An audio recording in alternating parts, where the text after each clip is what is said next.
Halo semuanya, dimanapun kalian berada, semoga kalian baik-baik saja. Kembali lagi bersama saya, Daryasa. Jadi, MC kita ini yang bernama Kur diusir dari partinya karena dianggap beban. Setelah itu Kur mulai mencari pekerjaan dan melakukan apapun, sampai akhirnya orang sadar Kur ini memiliki kekuatan yang overpower di luar nalar. Akan tetapi, Kur sendiri tidak sadar. Penasaran ceritanya? Yo, langsung kita mulai. Cerita diawali di sebuah desa yang diserang monster rank S Fenrir, monster yang dapat meratakan kota sendirian. Korban di desa terus bertambah, maka dari itu desa itu mengumpulkan semua uang mereka untuk menyewa party Fire Dragon Fang rank S partinya Kur. Di saat Fire Dragon Fang mencari keberadaan Fenrir, Fenrirnya muncul dengan sendirinya menyerang Kur.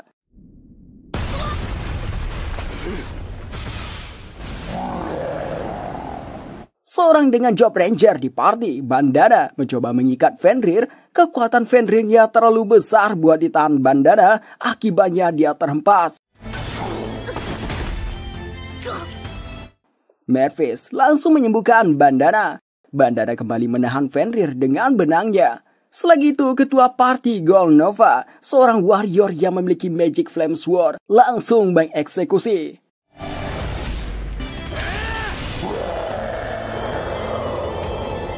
Atas berhasilnya mengalahkan Fenrir, party Fire Dragon Fang dikenal sebagai party pahlawan. Party Fire Dragon Fang sebenarnya ada 4 orang. Satunya Kur, namun dia seperti tidak dianggap karena dia hanya menjadi pesuruh di dalam party.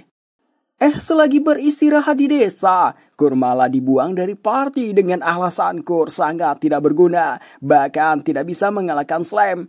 Melvis dan Bandana juga mendukung keputusan Gold Nova. Mereka melontarkan kata menyakitkan buat Kur. Kalau Kur itu beban, party ini lebih butuh penyihir tipe penyerang daripada pengangkut barang. Kur terkejut mendengarnya. Meski begitu, Kur masih memohon untuk biarkan dia tetap berada dalam party.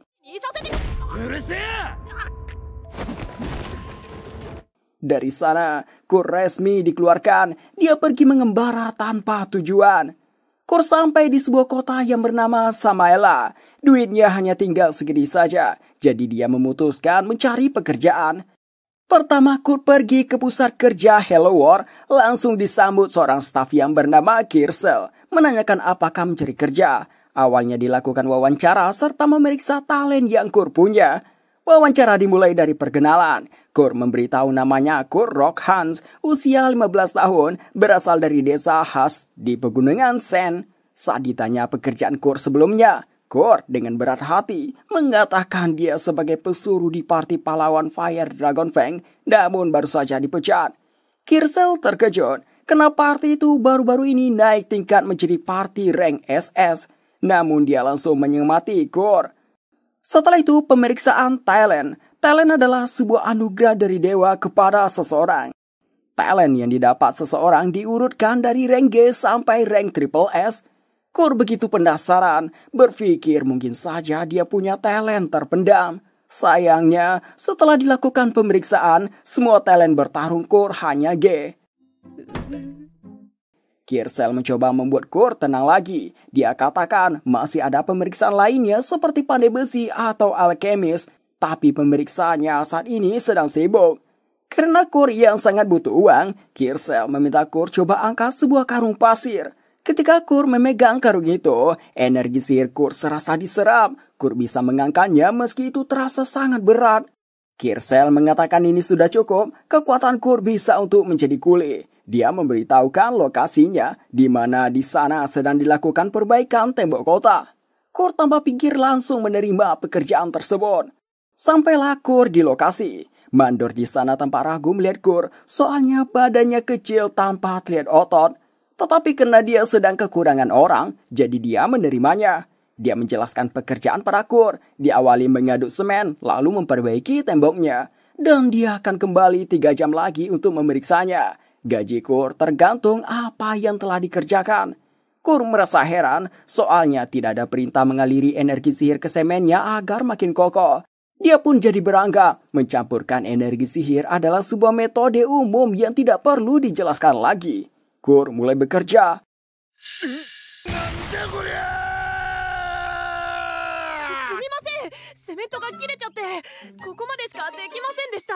Setelah 3 jam, si mandor kembali. Dia pun terkejut melihat hasilnya. Melihat si mandor yang teriak, Gur malah meminta maaf, mengatakan semennya habis jadi hanya segini saja yang dia bisa. Si mandor masih saja tercengang, soalnya Gur menyelesaikan perbaikan sepertiga tembok barat yang besar hanya dalam waktu 3 jam saja. Dia menanyakan bagaimana caranya Gur memperbaiki temboknya, sebab tangga atau pijakan tidak terlihat. Dengan santainya Gur menjelaskan dia melemparkan semennya ke atas, lalu meratakannya dengan alat ini. Itu hal yang mustahil bagi si mandor, namun dia terpaksa buat percaya karena buktinya sudah ada di depan matanya. Si mandor menyudahi pekerjaan Gur hari ini, memberikan upah pada Gur sampai meminta maaf hanya segini yang bisa dia bayar, sisanya akan dia titipkan ke Hello World. Gur senang, dia malah menganggap ini upah yang sangat banyak, padahal dia merasa pekerjaannya hanya sedikit. 3 hari setelahnya, para pekerja terkejut melihat tembok barat dan utara telah selesai diperbaiki. Si mandor meminta Gur tidak perlu datang lagi besok, bahasa kasarnya dipecat. Hal ini dikarenakan perbaikan tembok ini sekaligus dibuat menjadi lapangan pekerjaan untuk orang miskin. Jika Gur terus bekerja di sini, yang ada mereka tidak dapat pekerjaan lagi. Si mandor mengatakan pekerjaan Gur terlalu cepat, keterampilan Gur sudah setara rank triple S atau double S. Setelah memberikan gaji, si mandor pergi. Gur berprasangka lain, dia menganggap si mandor berkata begitu karena ingin mengusirnya yang tidak kompeten ini. Gur kembali ke Hello World, menceritakan dia yang dipecat. Selagi mereka bicara, terdengar suara keras dari seorang wanita yang permintaannya tidak bisa dipenuhi karena tidak ada yang menerima syarat kerja yang dia berikan untuk menjadi kuli tambang. Syarat yang diajukan adalah upah sesuai kinerja, namun tidak ingin dibayar di muka, apalagi tambang itu belum terjamah. Cewek ini namanya Yulisia. Dia sangat buru-buru mencari pekerja karena jika tidak bayar pajak dalam seminggu, gunung itu akan disita. Mendengar pembicaraan mereka, Gur menawarkan diri melakukannya, memberitahu dia pernah membantu menggali tambang di desanya. Melihat dari fisik Gur, si cewek sebenarnya sangat pesimis, namun apa boleh buat, dia butuh orang cepat. Dibawalah Gur ke lokasinya. Setelah Gur pergi, ada uang masuk untuk gaji Gur yang sangat besar berjumlah 200 koin emas.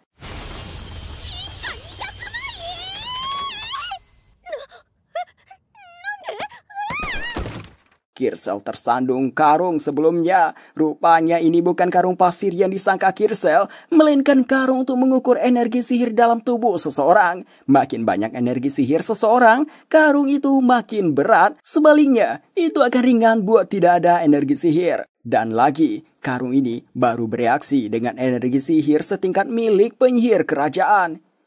Kirsel diminta buat mengembalikan karung ini ke dalam. Kirsel bisa mengangkatnya dengan mudah. Dia teringat sewaktu Gur mengangkat ini, membuat Kirsel jadi bertanya-tanya, siapa Gur sebenarnya? Sementara itu, Gur sampai di lokasi istirahat. Di sana hanya ada satu tenda untuk tidur. Awalnya Yulisia tampak santai saja dengan situasi ini, sampai Gur yang agak malu menanyakan apa dia harus tidur bersama gadis semut Yulisia.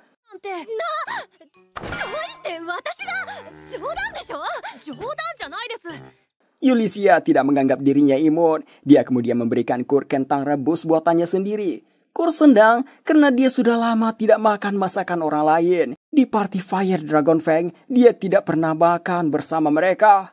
Malamnya, Gur tidak bisa tidur di samping gadis cantik. Ketika menengok ke belakang, dia terkejut melihat Yulisia yang tidur hanya mengenakan CD. Karena tidak fokus buat tidur, Gur memilih keluar. Yulisia ternyata belum tidur. Dia begini hanya untuk menguji Gur karena akan tinggal selama seminggu dengannya. Dengan ini Yulisia menganggap Gur anak yang baik. Besok paginya, Yulisia melihat Gur yang tidur bersender di pohon. Saat mengenakan pakaian, dia tercengang melihat pakaiannya yang telah diperbaiki. Sebelumnya banyak lubang-lubang.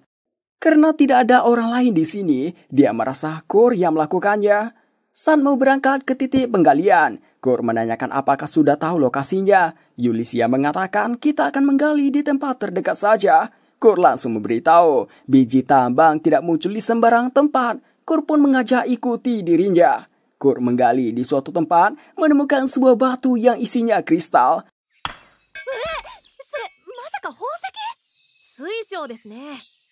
Yulisia sangat terkejut, tidak berhenti sampai di situ saja. Beberapa saat setelah itu, Kur sudah selesai mengumpulkan semua kristal di sekitar sini hanya dalam waktu singkat. Dalam keadaan yang masih takjub, Yulisia menanyakan apakah selanjutnya kita akan menjual ini semua. Kur melarangnya. Yulisia beranggap ini karena Kurlah yang menemukan semuanya. Namun Kur melarang karena menganggap kristal mentah tidak terlalu bernilai tinggi, jadi harus dijadikan kristal sihir dulu.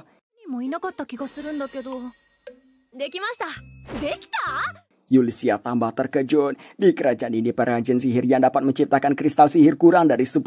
Dan kristal sekecil apapun butuh waktu 1 jam untuk membuatnya. Tapi Kur malah menyelesaikan dalam sekejap mata. Perkataan pembuatan sejam itu malah membuat Kur berpikir lain. Dia berpikir para perajin sihir sangatlah hebat, bisa membuat selama itu. Sementara energi sihirnya tidak bisa bertahan lama. Sorenya, Yulisia izin pergi untuk menjual kristal sihir hari ini. Dia akan kembali besok pagi.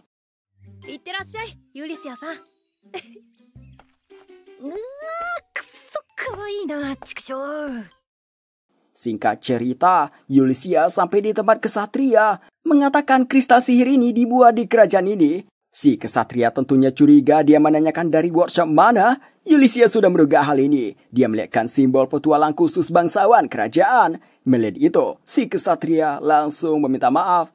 Yulisia kemudian meminta izin menggunakan kristal teleportasi ke ibu kota. Sampai di ibu kota, Yulisia mendatangi sebuah kafe yang aslinya tempat ini menjual alat sihir. Pemilik tempat ini namanya Mimiko. Yulisia melihatkan kristal yang mau dia jual. Mimiko pergi sebentar untuk mengeceknya. Selagi menunggu, Yulisia menganggap harganya bakal murah karena dibuat dengan begitu mudah. Taunya Mimiko menghargainya dengan 10 koin emas. Mimiko menjelaskan, energi sihir dalam kristal sihir ini 10 kali lipat dari biasanya. Sinarnya samar karena untuk melindungi energi sihirnya agar tidak bocor. Yulisia membawa 50 kristal sihir seperti ini. Mimiko langsung memborong semuanya, totalnya 500 koin emas. Mimiko meminta Yulisia jangan jual kristal sihir ini ke toko lain selain toko miliknya. Mimiko tidak yakin toko lain dapat mengerti nilai kristal sihir ini. Selain itu, Mimiko tidak ingin kristal sihir sekuat ini tersebar di kerajaan lain. Lalu Mimiko menanyakan siapa yang membuatnya. Yulisia menolak mengatakannya karena dia belum izin. Mimiko menggunakan gelarnya sebagai penyihir kerajaan yang statusnya setingkat Viscount untuk memberi perintah memberitahukannya. Yulisia mengatakan dia tidak melayani bangsawan kerajaan lagi, jadi tidak wajib mendengarkan perintah Mimiko. Namun Mimiko tahu Yulisia sering memanfaatkan status lamanya. Setelah saling tatap-tatapan, akhirnya Mimiko mengalah, memohon beritahu dia sebagai teman Yulisia. Mimiko juga meminta sampaikan pada orangnya kalau orang itu bisa menjabat sebagai kepala laboratorium sihir kerajaan dengan gelar baron dan bisa menjadi Viscount atas izin raja. Setelah itu Yulisia pergi ke Hello World cabang Samaela. Di sana berjumpa dengan Kirsel. Mereka berdua sama-sama ingin bertanya mengenai Kur. Yulisia melihat informasi Kur. Di sana dituliskan dia mantan party Fire Dragon Fang. Semua talentnya Rengge dipecat setelah 3 hari kerja, namun mendapat upah 200 koin emas dari memperbaiki tembok bagian barat dan timur hanya seorang diri. Yulisia kemudian meminta simpan 499 koin emas ke rekening Kur. Melihat uang sebanyak itu, tentunya Kirsel tercengang. Yulisia menggunakan gelar lamanya untuk memerintahkan Kirsel jangan membocorkan informasi apapun tentang Kur pada siapapun. Besok paginya Yulisia kembali. Saking terkejutnya membuatnya menganga, soalnya dia melihat sebuah rumah yang sudah terbangun hanya dalam semalam saja. Kur menganggap ini hal yang wajar karena di desanya sudah biasa begini.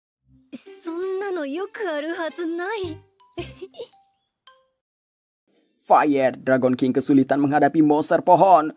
Golnova sampai terluka dan heran api pada pedangnya tidak muncul. Dia meminta Melvis sembuhkan lukanya, namun Melvis tidak bisa melakukannya, padahal dia sudah mengerahkan kekuatan seperti biasanya.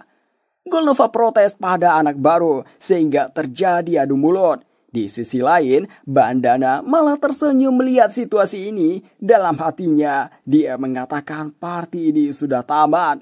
Balik ke Kur, Yulisia menceritakan mengenai Kur yang diminta menjadi kepala laboratorium sihir kerajaan serta menjadi bangsawan terkait pembuatan kristal sihir oleh kenalannya. Melihat tawaran sebesar itu, Kur beranggap kalau itu pasti penipuan. Kur pun menolak tawaran tersebut. Selain itu, dia merasa tidak yakin bisa memimpin banyak orang. Yulisia menceritakan kristal sihirnya terjual mahal. Dia mengambil 1 koin emas, sisanya dia masukkan ke rekening Kur. Kur sebenarnya tidak mengharapkan uangnya, namun Yulisia merasa menerima uang sebesar itu menghancurkan harga dirinya. Kur kemudian mengajak pergi menambang. Yulisia meminta Kur istirahat dulu saja. Kur pun mengatakan dia telah tidur 6 jam. Yulisia terkejut lagi, memikirkan betapa sebentarnya Kur membuat rumah ini. Padahal menebang pohon saja sudah memakan waktu yang lama, apalagi sampai membangun rumahnya. Melihat ekspresi Yulisia, Kur lagi-lagi berpikir yang tidak-tidak, menganggap tidurnya terlalu lama, sebab di party yang dulu, dia cuma tidur 4 jam, kena disuruh tidur paling akhir dan bangun paling awal.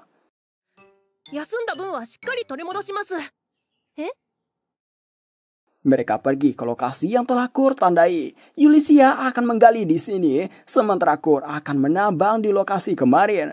Setelah sekian lama, Yulisia mendapatkan batu yang lumayan langka, batu topaz, yang dihargai setidaknya 3 koin emas. Yulisia nantinya ingin meminta Kur mengubahnya jadi kristal sihir. Habis itu Yulisia pergi ke lokasi Kur. Yulisia sudah mempersiapkan diri untuk tidak kaget lagi. Yulisia melihat sebuah terowongan. Yulisia sudah tidak kaget lagi. Yulisia memasukinya. Di dalamnya sangat terang. Yulisia tidak bisa lagi menahan takjubnya. Kur datang, dia meminta maaf hanya bisa menambang bebatuan dan mendapatkan biji-biji kecil. Yulisia melihat batu biasa yang ditambang Kur, namun batu itu terlihat bersinar. Kur menganggap ini batu biasa dan tidak berharga sebab terdapat banyak di sini.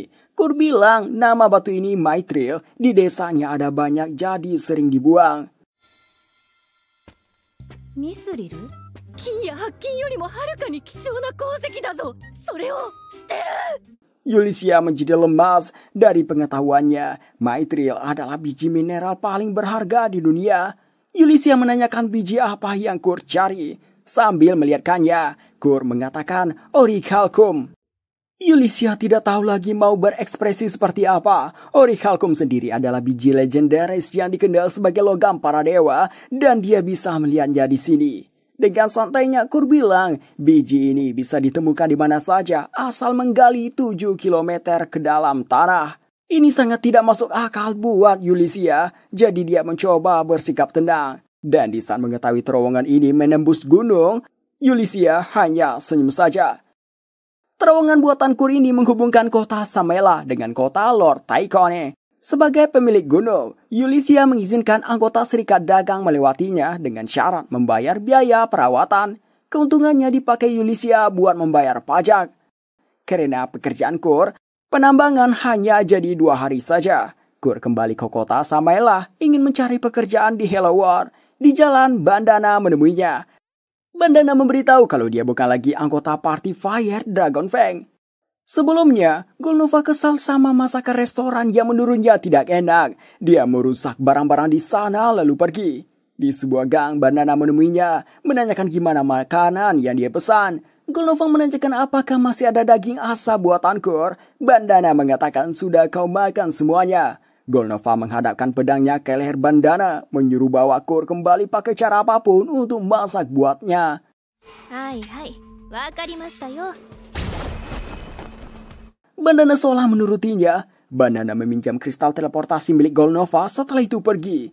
Keluar dari gang, para kesatria banyak berkeliaran untuk menangkap Golnova yang membuat keributan. Bandana telah merencanakan semua ini. Nantinya Golnova akan berakhir di penjara dan tidak bisa kabur karena tidak ada kristal teleportasi. Bandana menceritakan pada Kur kalau dia juga dipecat. Mendengar itu, Kur merasa dia tidak akan bisa kembali lagi ke party tersebut. Kur terobsesi begini karena mengagumi Golnova. Bandana sendiri sebenarnya adalah seorang pengawas Kur karena Kur adalah murid di Great Sage. Bandana menjadikan party Fire Dragon Fang sebagai tameng. Bandana menawarkan pekerjaan pada Kurt di workshop kenalannya, milik seorang atelier meister. Atelier meister adalah orang yang memiliki skill spesial dan keberadaannya hanya ada 15 orang di kerajaan ini. Workshop disebut juga atelier, biasanya membuat dan menjual ramuan, pedang sihir, alat sihir, dan sebagainya. Kepala workshop yang memiliki izin resmi dikenal sebagai atelier meister. Kedudukan mereka setara dengan Viscount. Kurt sampai di lokasi dari peta yang diberikan bandana. Kurt agak heran soalnya workshopnya terlihat seperti rumah biasa yang seperti tidak diurus. Kurt menggetok pintunya, langsung terdengar bunyi pecah.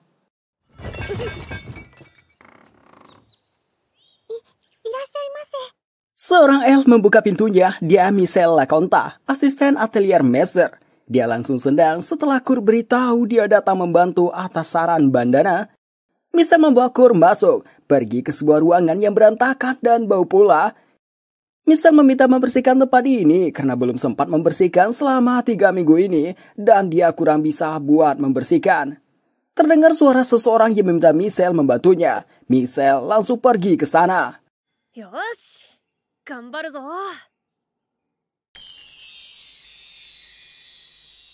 Habis membereskan tempat itu, Kurt mau mencari apa yang harus dia kerjakan. Dia mengikuti ke arah Michelle pergi, melihat sebuah pintu dan mengetoknya. Orang di dalam mempersilahkan masuk. Kurt membuka pintunya, melihat seorang gadis yang lagi berpakaian. Kurt langsung meminta maaf, memberitahu namanya Kurt baru bekerja di sini. Gadis yang tampak lemas ini mendekati Kurt, memberitahu Nona Ophelia sudah pergi ke ruang bawah tanah. Kurt kemudian melihat tanda di perut si gadis, seperti yang Kurt duga, itu kutukan. Kurt meminta izin melihat dan menyentuhnya, si gadis mengizinkannya. Karena saat disentuh tidak sakit, Kurt menyimpulkan kutukan ini sudah parah. Organ dalam si gadis juga terlihat sudah sangat kesakitan. Tiba-tiba perut si gadis berbunyi. Mendengar itu, Kurt bersyukur gadis ini masih memiliki nafsu makan. Kurt memutuskan untuk membuat makanan. Scene berpindah ke Ulyssia yang menemui Mimiko. Ulyssia menanyakan harga mithril dan orichalcum hasil tambang Kurt. Harganya di luar nalar Ulyssia, yaitu 50.000 koin emas. Mimiko heran kenapa anak semengerikan itu tidak pernah diketahui. Menurut Mimiko, jika kemampuannya diketahui, dia akan diculik atau bisa dibunuh. Sambil mengawasi Kurt, Ulyssia ingin menjadikan Kurt sebagai atelier meister atau menjadi pengawalnya. Tapi Ulyssia tidak tahu apa Kurt bisa dibujuk. Soalnya Kurt bukan hanya tidak menyadari kekuatannya, dia juga tidak menghargai dirinya sendiri. Pindah ke Kurt yang lagi memasak. Di saat itu, sang atelier master workshop ini datang bersama asistennya. Mereka tercengang melihat ruangan ini yang super bersih. Setelah mengkonfirmasi orang ini Ophelia, Kurt meminta maaf telah menggunakan dapur tanpa izin. Iya, それはいいんだけど、おかゆ? Kurt memberitahu dia membuat ini buat gadis di kamar belakang. Ophelia meminta jangan beritahu siapapun mengenai gadis itu, lalu memberikan Kurt upah hari ini sebanyak 3 koin silver, meminta datang lagi besok. Upah ini sangat banyak menurut Kurt. Arigatou gozaimasu. Ophelia membawa makanan buat Kurt ke gadis tadi. Ophelia mau mencek apakah beracun, namun si gadis mengatakan tidak usah dia percaya pria tadi. Si gadis mulai memakannya.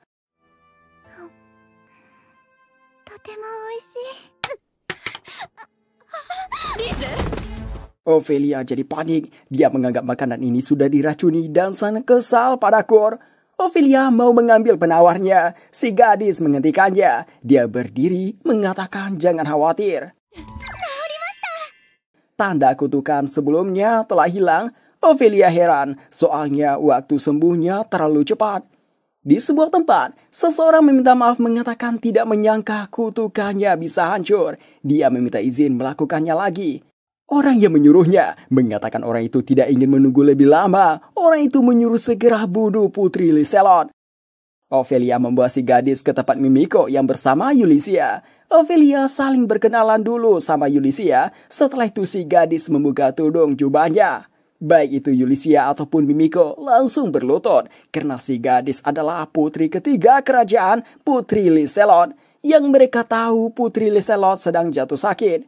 Ophelia memberitahu kebenarannya bahwa putri sebenarnya tidak sakit, melainkan kena kutukan yang kuat, ada yang ingin mengambil nyawanya. Putri Liselot adalah satu-satunya anak dari raja dengan putri Francois, putri dari kekaisaran Guru Mako. Keberadaannya merupakan simbol perdamaian kedua negara. Artinya, demi menghancurkan perdamaian kedua negara, Putri Liselot harus dikorbankan. Dan akan ada orang lain yang memecah konflik baru setelah berperang melawan Guru Mako. Mimiko berpikir Putri kesidi untuk meminta bantuannya menghilangkan kutukan. Mimiko dengan senang hati melakukannya karena dia telah bersumpah setia pada raja dan mendiang Ratu Francois. Liselot awalnya memang mau meminta bantuan Mimiko, tapi dia katakan kutukannya telah hilang berkat orang yang bernama Kur.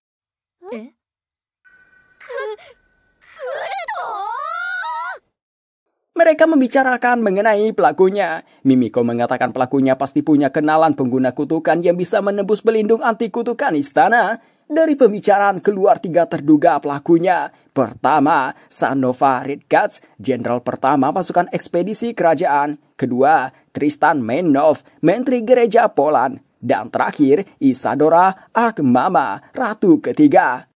Karena belum pasti itu, Ophelia mengajak buat jebakan. Ophelia memberitahu, Liselot baru berulang tahun ke-15 dan menjadi dewasa. Sesuai tradisi, dia harus keluar istana untuk belajar selama setahun. Maka dari itu, Ophelia ingin membuat workshop palsu yang dikelola oleh Etheliel Meister fiktif dan menempatkan Liselot untuk berlatih di sana.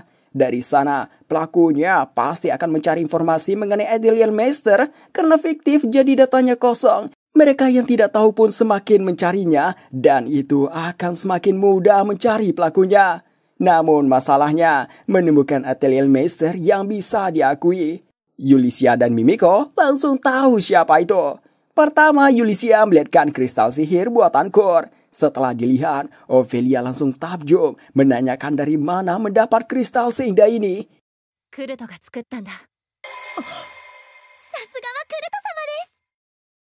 Kur kembali ke tempat Ophelia. Di pintu masuknya ada pesan tutup sementara. Misal datang memberitahukan kemarin guru tiba-tiba pergi, makanya tidak ada pekerjaan hari ini. Kur merasa inferior lagi, berpikir dia telah berbuat salah. Kur pergi mencari makan, selagi makan dia mendengar pembicaraan sebuah party, di mana party itu kekurangan orang buat misi karena tukang angkut mereka sakit, padahal misinya hari ini. Sebenarnya bisa saja membatalkan misinya, tapi harus bayar biaya pembatalan. Kur langsung menawarkan diri jadi tukang angkut mereka. Sama seperti orang-orang sebelumnya, mereka juga menganggap remeh Kur yang fisiknya hanya begini. Apalagi target misi ini adalah Iron Golem yang beratnya sekitar 200 kg. Kur dengan entengnya ngomong, 200 kg mah ringan. Kur menawarkan mengangkat mereka berdua jika tidak percaya.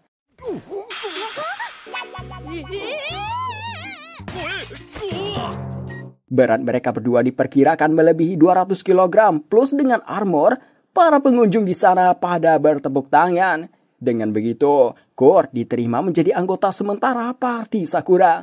Orang ini namanya Kans, jobnya Armor Knight. Ya ini Danzo, seorang samurai leader party ini. Dan Sina, seorang ranger.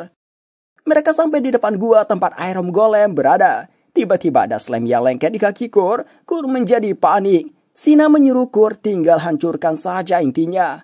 Kur mencoba melakukannya.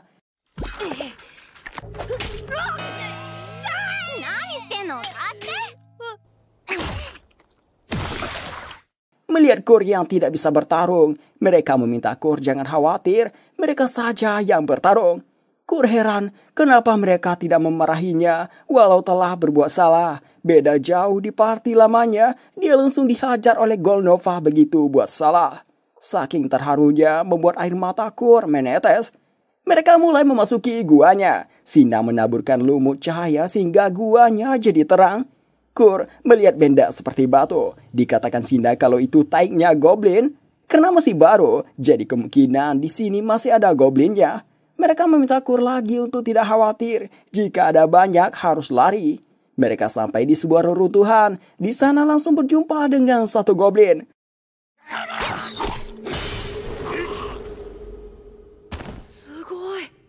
Sebelum terbunuh, si goblin tadi sempat teriak memanggil kawanannya. Sekarang terdengar begitu banyak suara goblin menuju ke arah mereka. Tidak hanya dari dalam, suaranya juga ada berasal dari pintu masuk. Mereka merasa ini situasi gawat. Sina sadar tidak akan bisa menang melawan mereka, tapi tidak punya pilihan lain selain bertahan, karena tidak ada jalan keluar. Beruntung, Kor menemukan sebuah lorong rahasia.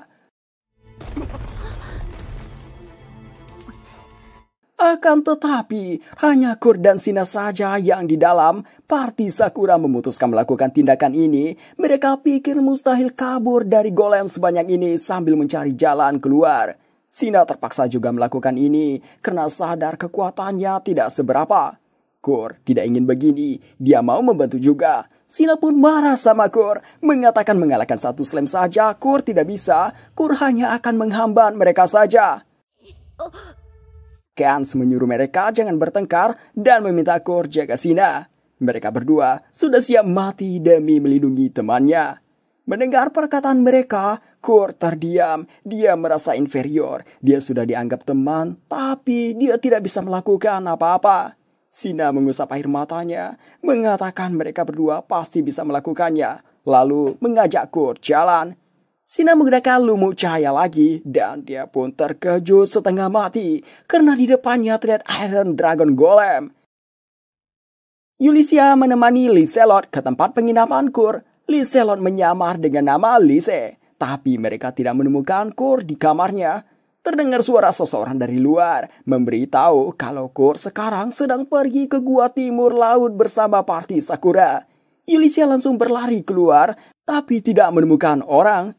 Yulisia tahu ini bisa saja jebakan, tapi mengingat jika Kor pergi ke sana, bisa saja ada segerombolan goblin yang telah melarikan diri ke sana karena daerah itu sebelumnya ada latihan berburu.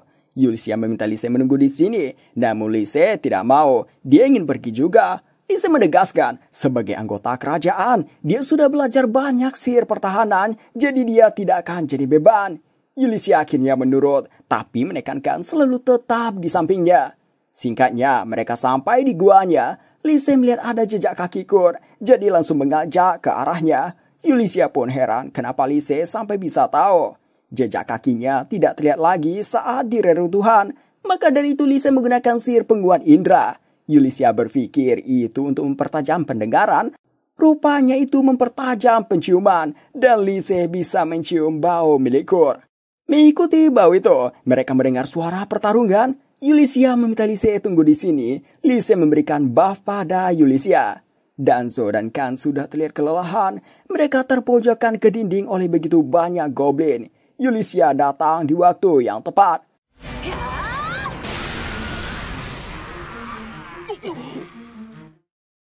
Sementara itu di dalam, Sina merasa putus asa. Dia menyesal telah menerima misi ini. Dia pun meminta maaf pada Kor karena melibatkan Kor dalam misi ini. Monster ini diciptakan untuk menghalangi penyusup. Jika mencoba lewat akan langsung dihabisi. Yang berarti jika mundur akan dihabisi goblin. Sedangkan maju dihabisi monster mengerikan di depan. Kor tidak mengerti apa yang Sina bicarakan. Kor meminta Sina jangan khawatir dan mengajak jalan keluar. Ketika Sina mau bicara, Kor berdiri, mengeluarkan belatinya sambil mengatakan dia akan membereskan golemnya. Kor berjalan ke arah golemnya seolah si golem bukan halangan.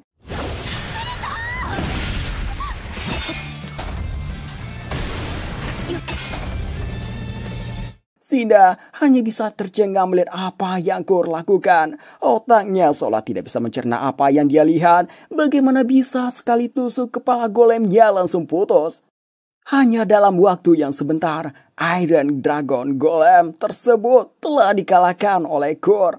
Dengan santainya Kor bilang dia sudah terbiasa menambang Iron Golem. Yulisia datang menanyakan apa yang terjadi pada Sina. Sina memberitahu Kor baru saja mencabik-cabik golem hanya dengan satu belati sendirian dan bilang sudah terbiasa menambang golem. Melihat Yulisia, Kor langsung meminta tolong bantu Danzo dan Kan yang bertarung karena dirinya tidak berguna. Yulisia mengatakan mereka masih hidup tapi mengalami luka. Mendengar itu, Kor merasa sangat bersyukur. Yulisia teringat ada legenda mengenai seorang dengan skill bertarung rank G dan skill berkebunnya rank S yang mengalahkan naga duri hanya dengan sabit. Yulisia memberitahu Kur kalau ada workshop yang baru dibangun, dia akan bekerja di sana sebagai kepala petualang. Yulisia mengajak Kur bekerja di sana juga. Karena workshopnya itu masih kekurangan tenaga, Yulisia mengajak party Sakura bergabung juga. Kur mengangkat ekor Iron Dragon Golem. Saat kembali, Yulisia menyarankan Kur memeriksa talent. Kur pergi ke Hello World. Di sana ada Mimiko yang akan memeriksa talent. Malamnya, Kur pesta dengan party Sakura. Lise ikut-ikutan juga. Sementara Sina masih terbenung. Yulisia menanyakan hasil pemeriksaan. Mimiko memberitahu. Dia mengatakan pada Kur kalau Kur rank B dalam bersih-bersih, memasak dan menambang, lalu sisanya rank C. Mimiko tidak tahu hasil yang sebenarnya. Hello World hanya bisa mengukur sampai rank double S. Jadi di atas itu disimpulkan rank triple S. Hasil pemeriksaan talent Kur semuanya di atas rank SS. Yang berarti Kur rank triple S. Sementara kapasitas energi sihirnya jauh melebihi milik Mimiko. Yulisia sudah menduga hasilnya akan begitu. Mimiko merasa beruntung dia yang memeriksanya. Kalau orang lain entah apa yang terjadi. Rupanya, Kirsel mendengar apa yang dibicarakan.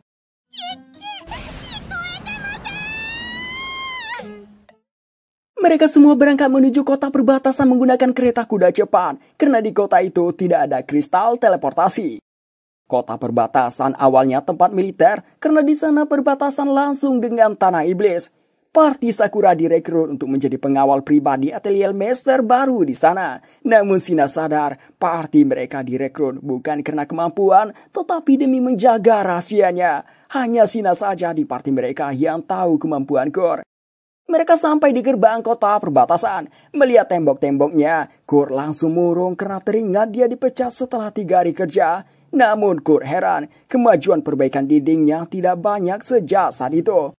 Yulisia beralasan mungkin caranya berbeda saat Kur ada di sini. Kur pun langsung percaya.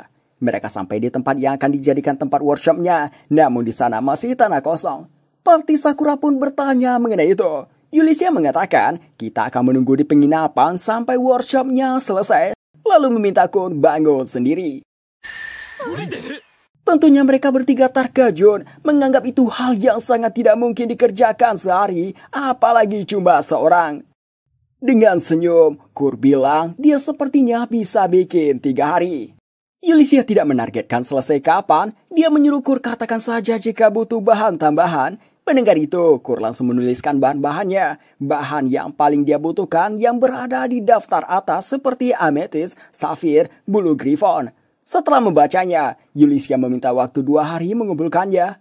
Habis itu Yulisia mengajak yang lain ke penginapan agar tidak mengganggu Kur dan menyuruh Kur jangan sampai lupa ke penginapan untuk istirahat dan makan. Di penginapan, Yulisia mengajak berkumpul. Sebelum Yulisia bicara, Sina meminta Yulisia ceritakan kejadian di gua di mana Kur membunuh semua Iron Dragon Golem sendirian dengan mudah menggunakan belati dan dia bilang terbiasa menambangnya.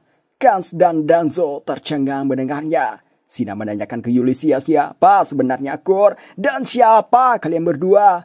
Untuk inilah tujuan Yulisia mengumpulkan mereka. Pertama, Yulisia memperkenalkan dirinya yang seorang mantan anggota petualang keluarga kerajaan dan Lise merupakan putri ketiga kerajaan ini, Liselan Homuros. Mereka bertiga tercengang sampai tidak bisa berkata-kata. Mereka hendak memberi hormat pada Lise. Lise melarang, memberitahu sekarang dia sedang menyembunyikan identitasnya.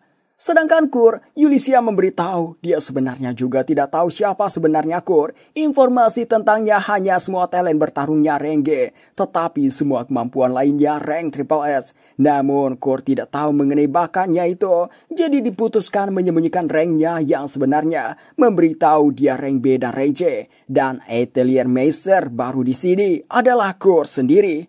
Yulisia meminta mereka merahasiakan pembicaraan ini, termasuk para Kur. Sina menanyakan kenapa tidak mengatakan yang sebenarnya pada Kur, kenapa menipunya. Yulisia mengatakan meskipun jujur pada Kur kemungkinan besar tidak akan percaya. Selain itu, jika kemampuan Kur diketahui dunia luar, akan ada orang yang memanfaatkan dan menyalahgunakan kekuatannya. Cerita ini terlalu rumit buat Shina. Dia tidak ingin mendengar lagi. Selain itu, dia menganggap pihak Yulicia lah yang sedang memanfaatkan Kor. Kans menenangkan Shina, sementara Danzo meminta lanjutkan ceritanya. Lise menceritakan, dia mendapat kutukan kuat, tapi sudah sembuh berkat makan bubur buatan Kor. Yulicia menceritakan ada yang mengincar nyawa Lise. Alasan kenapa memilih kota ini untuk lokasi atelier baru adalah mencari siapa pelakunya. Kor tidak tahu persoalan ini. Kor itu terlalu polos, suka mementingkan orang lain. Misi ini sekaligus untuk melindungi Kor. Lise menuduk meminta bantuan parti Sakura dan menjaga rahasia ini. Danzo dan Kans dengan senang hati melakukannya sebab Kor sudah mereka anggap teman mereka. Hanya Shina yang masih memikirkannya. Dia merasa Kor juga harus tahu kebenarannya. Shina pergi ke lokasi workshop. Dan seperti yang kalian duga, dia akan seperti apa?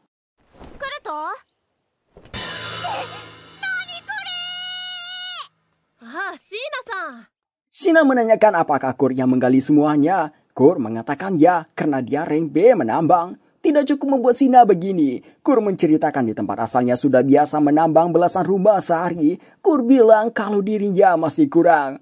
Lalu Shina menanyakan apakah Kor tidak kesal disuruh kerja sendirian. Justru Kor senang. Dia menceritakan di partinya yang sebelumnya dia dipanggil tidak berguna. Sekarang dia bisa berguna bagi orang lain. Dari sini, Shina akhirnya mengerti apa yang dimaksud Yulicia. Danzo diam-diam bertemu dengan seorang informan yang rupanya Bandana yang menyabar. Mereka bicara saling membelakangi agar tidak dicurigai. Danzo menanyakan mengenai anggota keempat partinya, Bibinoke. Dari informasi Bandana, Bibinoke atau 1000 wajah menerima misi dari penjahat untuk menyusup ke parti petualang. Bibinoke sudah menghancurkan banyak parti. Sekarang misinya adalah menghancurkan parti Sakura.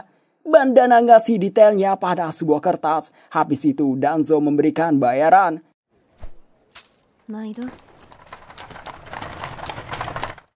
Malamnya pergilah Danzo ke lokasi Bibinoke. Dari gumamannya, memang benar dia ingin menghancurkan parti Sakura. Misi ke Goa Iron Golem adalah rencananya. Dia juga tahu parti Sakura sekarang bekerja di atelier di bawah putri ketiga.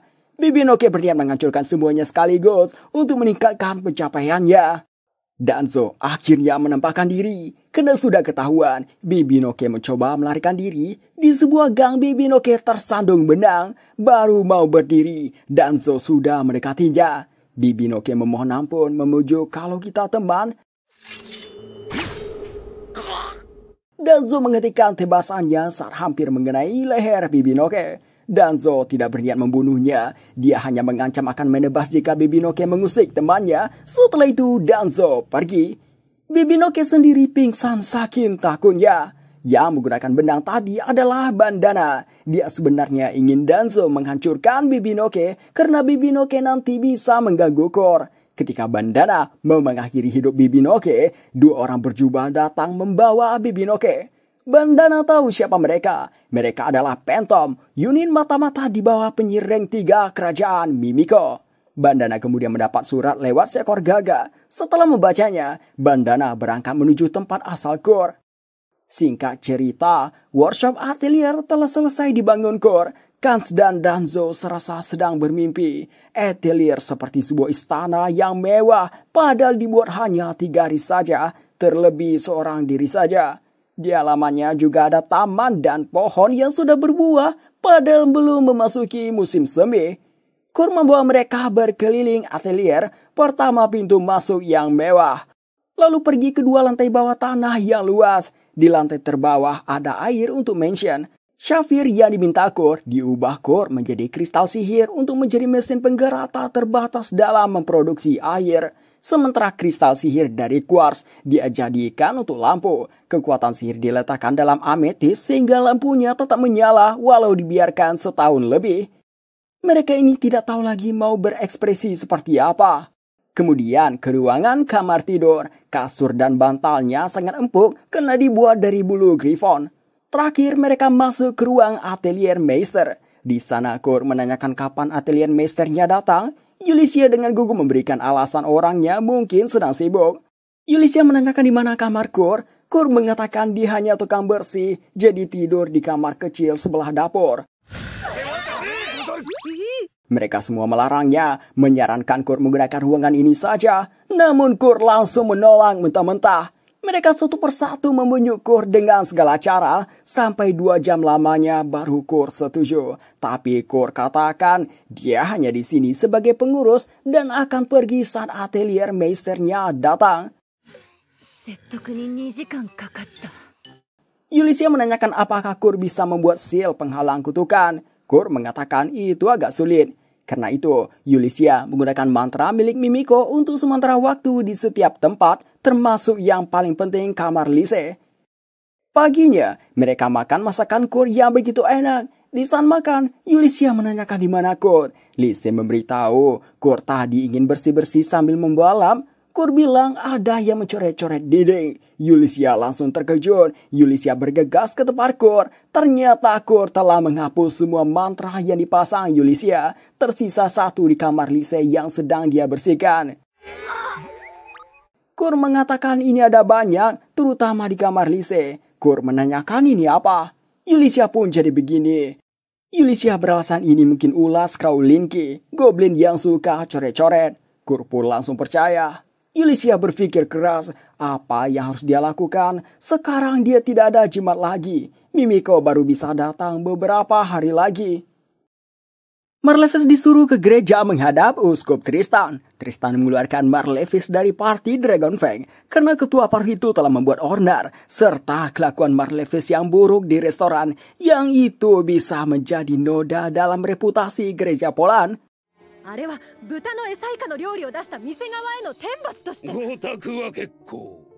Tristan mengatakan dia bisa menghapus dosa Marlevis dan memberikan posisi pendeta. Tristan menuangkan wine ke sebuah cangkir. Dia katakan ini wine dari musuh gereja Poland, kerajaan Garumbako. Tristan memberikan pada Marlevis. Inilah posisi yang diincar Marlevis. Dia telah bekerja keras selama ini demi posisi itu. Dia meminum wine tersebut setelahnya menanyakan apa yang harus dia lakukan. Tristan memerintahkan bunuh putri ketiga Lyselon.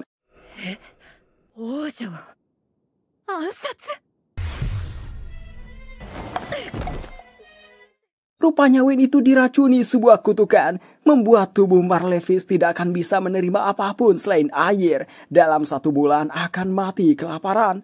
Tristan menjanjikan jika misinya berhasil, kutukan itu akan dihilangkan dan Marlevis akan menjadi pendeta. Mau tidak mau, Marlevis menurut. Marlevis terbaring di sebuah tempat, terdengar suara tawa seseorang yang membuatnya terbangun. Suara tawa itu berasal dari Raja Iblis. Beberapa hari berlalu sejak Kurt menghapus mantra anti kutukan, belum ada perubahan pada Lise. Yulisya beranggap musuh masih belum tahu keberadaan Lise, atau mungkin saja makanan buatan Kurt bisa menetralisir kutukan. Mimiko telah datang, dia memasang jaring laba-laba. Jika musuh membuat pergerakan, akan langsung diketahui. Lise memuji masakan milik Kurt. Lise meminta buatkan lagi dia bubur kalau terkena kutukan. Kurt bilang tidak perlu khawatir mendapatkan kutukan lagi. Alasannya karena seluruh mansion ini sudah dibuat memantulkan kutukan. Oleh sebab itulah Kurt tidak bisa membuat seal lain di dalamnya. Seperti permintaan Yulisya membuatkan seal anti kutukan. Kurt mengganti sedikit sistemnya, di mana kutukan yang dipantulkan hanya membuat bersinar. Di sebuah tempat, seorang penyihir sudah mempersiapkan kutukan yang kuat. Kali ini dia yakin putri ketiga akan terkena kutukan sampai mati.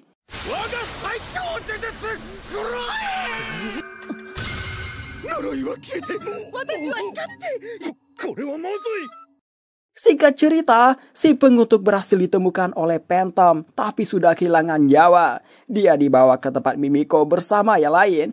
Ophelia mengatakan kalau Kurt membantu akan bisa menangkap siapa musuh dalam waktu singkat. Yulisya menyarankan untuk tidak melibatkan Kurt. Yulisya tidak ingin Kurt terjun lebih dalam ke dalam bahaya. Tiba-tiba terdengar suara lonceng. Di atas tembok perbatasan, seorang bawahan mengabarkan ada serangan monster ke si mandor yang ternyata dia Jenderal Alred yang saat ini bersama Wakil Jenderal Generik. Alred memerintahkan Sinari dengan sihir. Terlihat pasukan skeleton menuju kota. Alred langsung memberikan arahan. Peleton pertama bersama dia akan menjaga tempat ini sampai mati, sementara Genering mengevakuasi warga. Para skeleton seperti tertarik ke dinding kota bagian barat lalu menghilang. Kejadian ini dilaporkan Pentom pada Mimiko. Ulysses teringat kalau Kurt yang memperbaiki tembok barat dan timur. Alright tidak mengerti apa yang terjadi. Dia teringat sama Kurt, berpikir ini karena Kurt. Di reruntuhan Lapita, Raja Iblis memaksa Marlevis mengerahkan kekuatannya untuk memanggil gelombang kedua dan gelombang ketiga pasukan iblis karena gelombang pertama gagal. Marlevis tidak menyangka Uskup Tristan bekerja sama dengan Raja Iblis.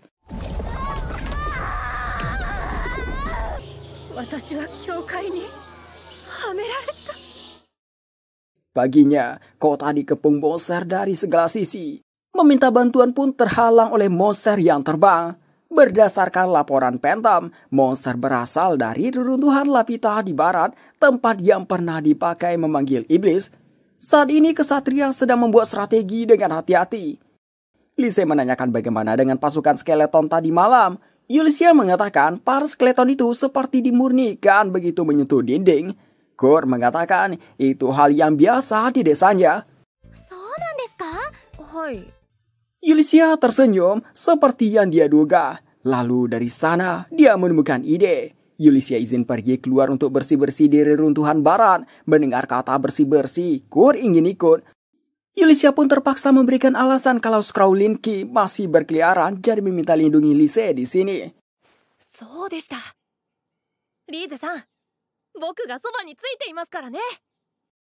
Ulysses bersama Mimiko dan Ophelia mendatangi Arlide. Ulysses meminta Alred dan pasukannya menjadi umpan untuk menarik perhatian para monster, sementara dia akan pergi ke reruntuhan di barat membereskan para monster langsung dari sumbernya. Arrain meragukan keputusan Ulysses itu karena sangat berbahaya. Ophelia melihatkan sebuah kristal sihir. Arrain menganggap itu hanyalah kristal sihir biasa. Ophelia mengatakan ini senjata rahasia, efektivitasnya sudah terjamin. Alright setuju, tapi dia mengajukan syarat kalau dia juga ikut. Wakilnya yang akan menggantikannya memimpin pasukan. Ulysses dan Alright sampai di pintu gerbang. Ulysses meminta semua orang tutup mata setelah itu melemparkan kristal sihir.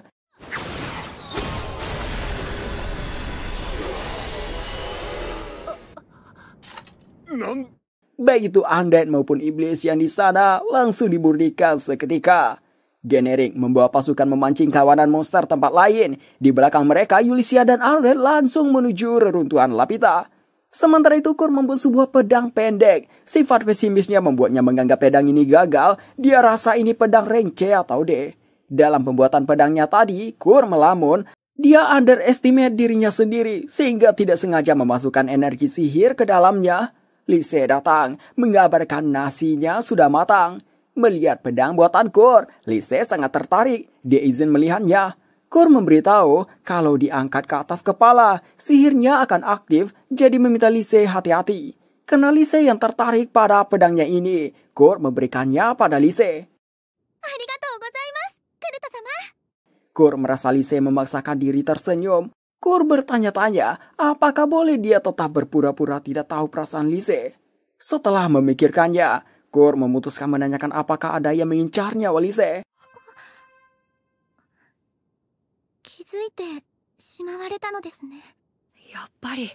Lise meminta maaf gara-gara dia, Kurt dan Ulysses kerepotan. Kurt tegaskan dia tidak repot sama sekali. Lise tetap merasa begitu. Bahkan dia ceritakan sekarang Ulysses mempertaruhkan nyawanya di reruntuhan barat. Kurt meyakini itu tempat orang yang mengincarnya Lise. Kurt ingat dulu Golnova pernah menulis di tembok reruntuhan, Golnova yang terhebat. Maka dari itu Kurt menyimpulkan, reruntuhan tempat yang tepat buat orang yang suka coret-coret, dan yang mengincar Lise itu goblin yang suka coret-coret, Skraulinki. Artinya, Ulysses pergi untuk mengalahkan Skraulinki. Lise mengatakan kalau bisa dia ingin menangkap yang mengincarnya sendiri. Kurt merasa Lise memiliki perasaan yang sama dengannya, perasaan tidak berdaya di saat yang lain berjuang. Kurt tidak ingin terus menunggu dan dilindungi. Dia pun mengajak Lise pergi.